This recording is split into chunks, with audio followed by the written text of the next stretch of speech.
Note, the standings and Week 22 scoreboard stats feeds both returned HTTP 403, so no fantasy matchup scores or player stat lines were available.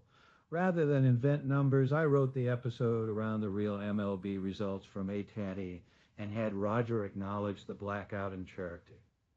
If you can re-pull the feed, I can rewrite with actual matchup detail. Good evening, League. It's Friday, August 21st, and we are deep into Week 22. Let me be straight with you before we start. The League feed came back forbidden tonight. No standings, no category splits, no matchup scores. 12 teams worth of numbers sitting behind a door I do not have the key to. In the old days, a blackout like that would have had me pacing a hotel room at 2 in the morning, calling a man named Sal. Tonight I made tea. We take our progress where we find it, so we do what the booth has always done when the wire goes down. We talk about the games. And last night gave us plenty. Start in Houston, because you cannot not. The Angels hung 18 on the Astros. 18-3. That is not a baseball game. That is a weather event.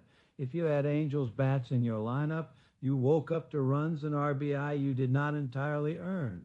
And if you ran an Astros arm out there, well, attachment is the root of suffering. So is a starter who cannot find the zone in August. Cincinnati and St. Louis went the other kind of crazy. Cardinals 10, Reds 9. 19 runs between them. That is a night that feeds every hitter in the box score and quietly ruins 2 or 3 ERAs. If your whip moved the wrong way overnight, start looking there. Now, Baltimore.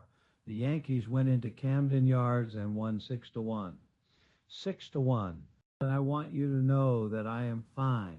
I am completely fine. I have done the work. I have sat with this. I have breathed in and I have breathed out.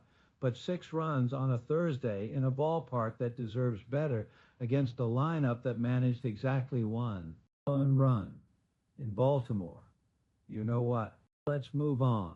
Atlanta shut out the White Sox 2-0. Nobody is going to write about that one, but it is a quality start hiding in a quiet box score, and it is ERA and WHIP moving in the right direction while the rest of the league was watching the Angels score 18. Texas did the same thing to Washington. 2-0. 2 shutouts on the same slate. Somewhere a streamer got very lucky. The rest was steady work. Toronto handled Tampa 5-1. Kansas City took the Athletics 6-2. Cleveland beat San Francisco 5-2.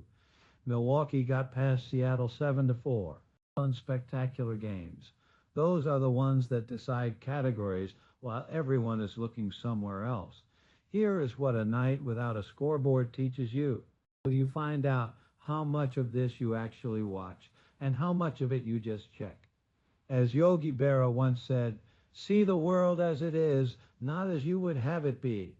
Sound advice, especially in a week where you cannot see the world at all. Numbers should be back tomorrow. Until then, set your lineups by feel. Check who is on the bump. And if you are chasing saves, remember that the hold you get on Friday counts exactly the same as the one you talked yourself out of on Sunday. This is Roger. May your streamers stream and your closers close.